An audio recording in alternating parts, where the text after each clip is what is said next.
આજે ભવનાથ તળેટીના અંદર જે શિવરાત્રીનો મેળો થવાનો છે, દર વખતે તંત્ર આ મેળાના માટે તૈયારીઓ કરતો હોય.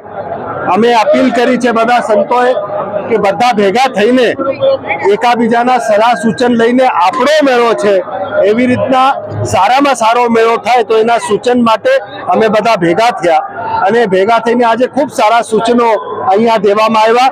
એ સૂચનોની લિસ્ટ અમે સરકારને મોકલશું, તંત્રને પણ મોકલશું. પણ આપને ખાસ 2-3 મુદ્દા મારે આપના તરફથી હું કહેવા માંગુ છું. એક, સરકારને ખાસ વિનંતી છે કે કુંભ મેળામાં જે અહીંયા સ્થાનિય લોકો કે જગ્યાઓ દુકાનદારો છે એ ટ્રાફિક ગામમાં ન જાય, એની ગાડીઓ ગામમાં ન જાય તો ઘણો ટ્રાફિકની સમસ્યા ઓછો થઈ જશે. જો સરકારી ગોડાઉન અહીંયા બની જાય જેના અંદર ગેસના બાટલા, દૂધ, શાકભાજી, કરિયાણું અને અહીંયા જોઈતા લાકડા, જો એની વ્યવસ્થા અહીંયા તળેટીમાં જ થઈ જશે તો ટ્રાફિક ઓછો થશે.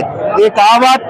બીજી વાત, આ જે પોલ અહીંયા ઉભા કરેલા છે લાઇટના, એના ઉપર જો વૈદિક મંત્રો અને ભજન કીર્તન ચાલતા હોય એવા માઇક લગાડવામાં આવે તો એક સારું વાતાવરણ બનશે. અને જે અહીંયા ફાજલ ફાળકાવાળા ને એવા બધા વિભત્સ ગીતો વગાડે છે જેથી અહીંનું વાતાવરણ દૂષિત થાય છે, એ લોકોને પણ અહીંયા એની બંધી કરવી જોઈએ. અને ત્રીજી વાત, બધા સંતોએ એવું કીધું કે વિધર્મીની દુકાન જ્યારે એક સનાતની મેળો છે તો વિધર્મીઓ આવે પછી ડબ્બા લાવે, એમાં માંસ મછલી ને એવું બધું લાવે. આ વેજ ઝોન ડિક્લેર કરીને વિધર્મીની કોઈ દુકાન ન લાગે આમાં. અને જે બગીઓ આવે છે એ પણ વિધર્મીની છે. તો સંતોએ જ બહિષ્કાર કરવો જોઈએ કે કોઈ સંતો અહીંયા જે શિવરાત્રીના મેળો નીકળશે તો બગીમાં બેસશે જ નહીં, પગે પગે ચાલીએ. સાધુ સંતોમાં મોટો નાનો કઈ હોય જ નહીં ભેદ, અને એના જ લીધે આ બધા દૂષણો થાય છે. એટલે બધાએ બહિષ્કાર કરવો જોઈએ એવી અપીલ અહીંયા કરવામાં આવી છે. તો હવે જોઈએ આગળ શું થાય છે, પણ એક સારો એવો વિચાર મૂકવામાં આવ્યો છે.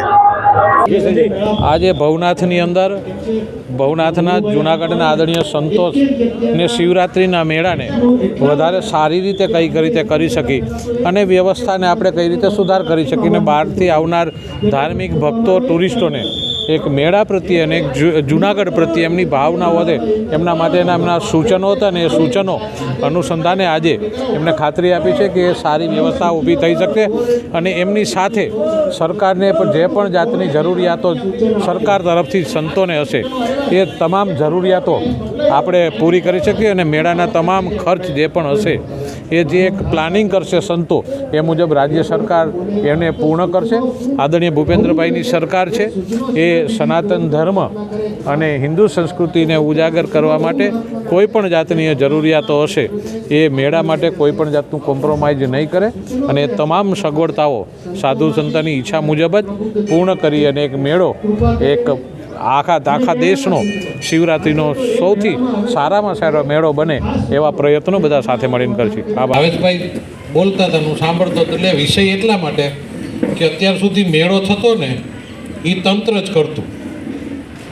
કલેક્ટર કહે એટલે કલેક્ટર 3 વર્ષે બદલી જાય, એને ખબર ન હોય કે એની પ્રણાલી શું છે.